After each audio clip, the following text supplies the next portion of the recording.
So someone recently asked me about POTS and what POTS is, and I was basically trying to explain to them like why it's very common for a lot of Black people who have high blood pressure to get dizzy when they stand up. Um, and one of the reasons for that is POTS. Like we're told that it's high blood pressure, but high blood pressure is often an indicator of immunothrombosis.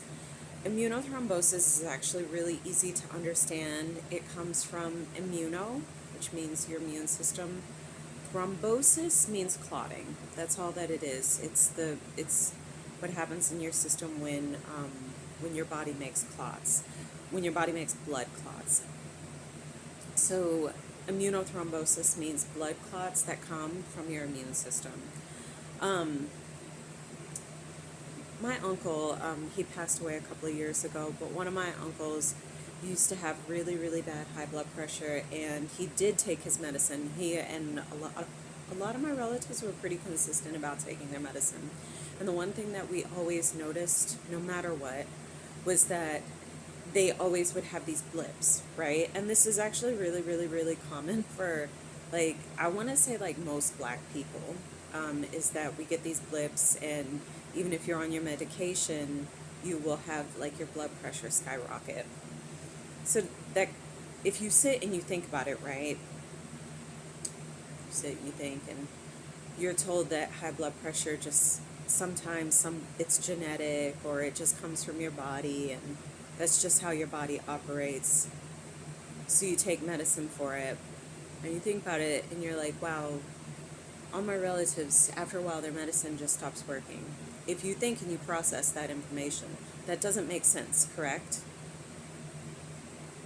Right? Like, if if someone has a seizure, like, right, like, we understand how epilepsy works. If we start flickering with the lights, we fuck with, like, the electricity in their brain, right? And then they have a seizure. Turn the lights off, they get better. They can take the medicine, but turn the lights off, they get better. Why is it that when it comes to high blood pressure, we think, oh, well, sometimes the medicine just doesn't work in this specific group of people who rarely ever get proper medical care? Okay, so I'm going to tie all these things together, but, like, it's something that I've been talking about on Twitter for a very long time, for the past couple of years. And I think one of the reasons why people will not synthesize the information is simply because the requirement that comes from what I'm saying is that the intervention is not, some of it can be medical, but the greatest intervention that I recommend is air purification, which means air purifiers, and then it also means wearing masks consistently. And actually, for people like me, for people who just, like, consistently have things that constantly go wrong despite taking medicine, it means heavy duty air filtration, which means masks like P100s, and learning how to use organic vapor masks.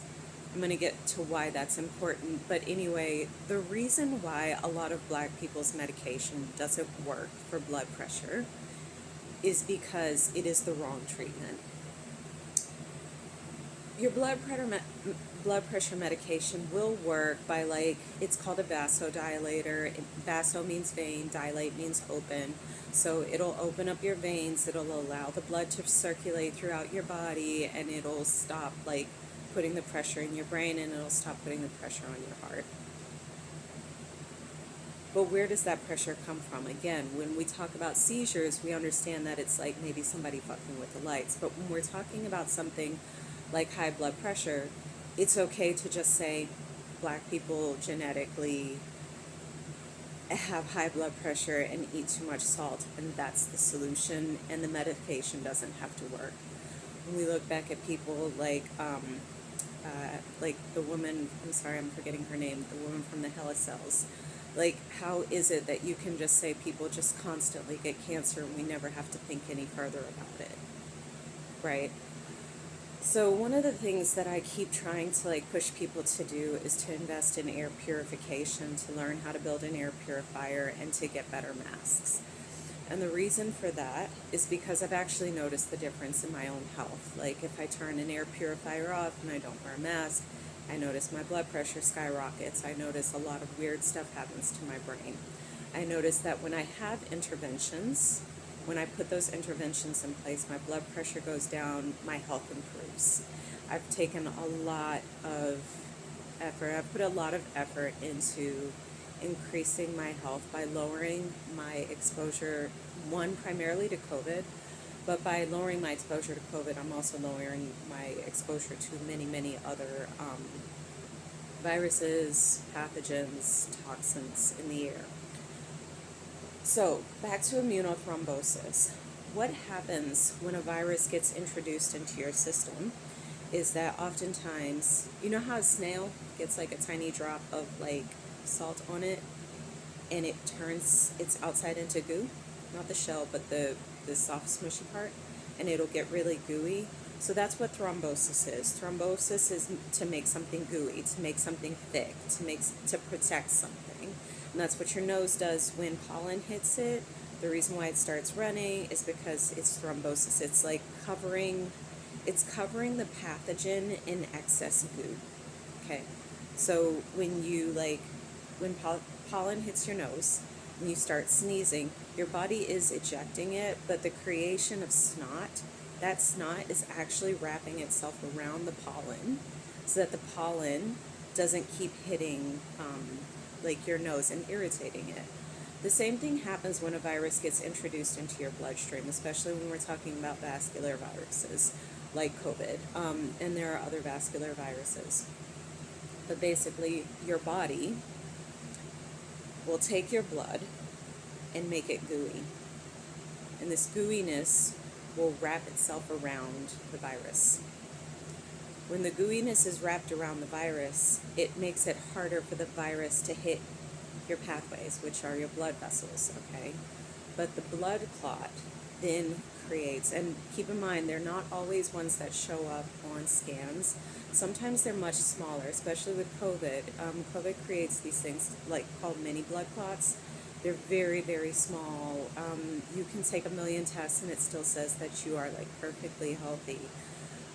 This is one of the complications with long COVID, the disease that I have, is that you can take every test in the world and the tests are not registering what is wrong with certain people who have long-term acute infections. Okay? So what happens when that virus gets wrapped up in the goo is that the blood clot gets created. The blood clot puts pressure on your pathways, your blood vessels, okay? That is why sometimes people's blood pressure skyrockets, even though they're on blood pressure medication. This has been talked about before, before COVID, but the knowledge became so much more common since COVID because I follow this woman, her name is Elisa, and I think she's the one who coined the term long COVID. Yes, she coined the term long COVID. And the unique feature about long COVID is that we haven't died yet. Like there's all these people who are very, very sick and we're still alive and we're patients who have not received treatment. And we have been very, very, very involved in the study of this disease. We've been very involved in saying doctors will not treat us. Nobody will study us. Nobody is paying attention to us. We are dying. A friend of mine died about a year ago. And so I have been telling people over and over for years now about the mechanisms of this disease. And the unfortunate thing about COVID and lying and pretending that the pandemic just ended because your president told you that the pandemic ended, so you just do whatever your government says. The problem with COVID is that people are working so hard to pretend that it isn't real and it doesn't exist.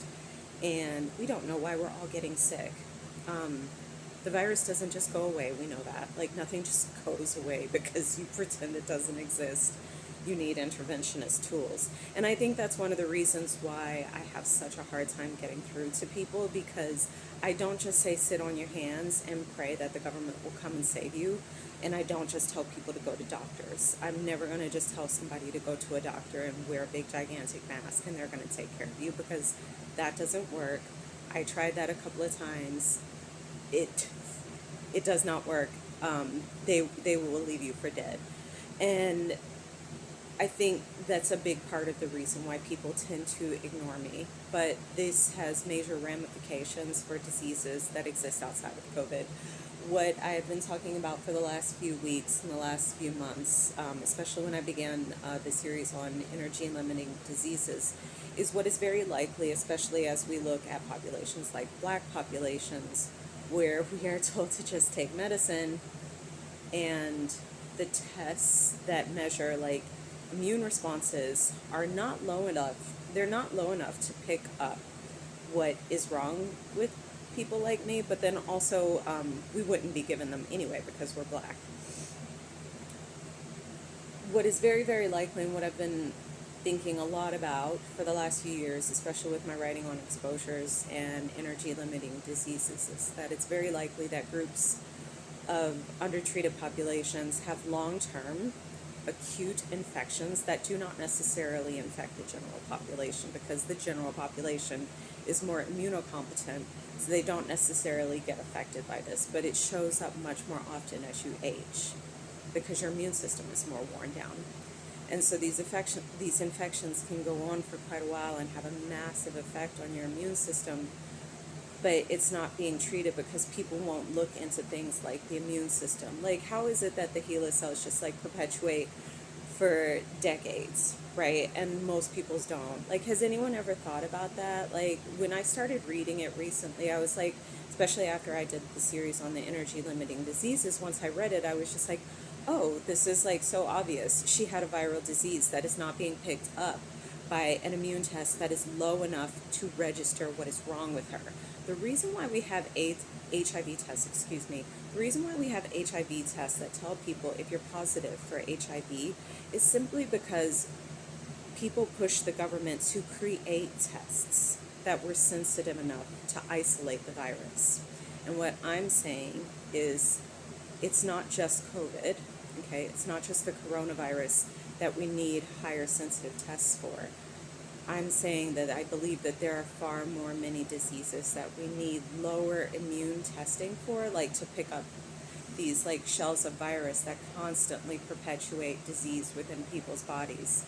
And it affects undertreated populations like Black people, like, like indigenous people. But yeah, I wanted to kind of go into that, but basically that's the reason why you might get dizzy when you stand up, and every single test that you take says nothing is wrong with you, including blood pressure tests, because blood pressure tests test your blood pressure at a specific moment in time. It's not consistently testing your blood pressure for all the times that you might get a sudden exposure to a virus. Your body dispenses antibodies. Your body goes out and like has a really quick infection, shuts it down, but then you have this sudden rush of your blood creating antibodies, creating like immunothrombosis to shut down the pathogen. Okay?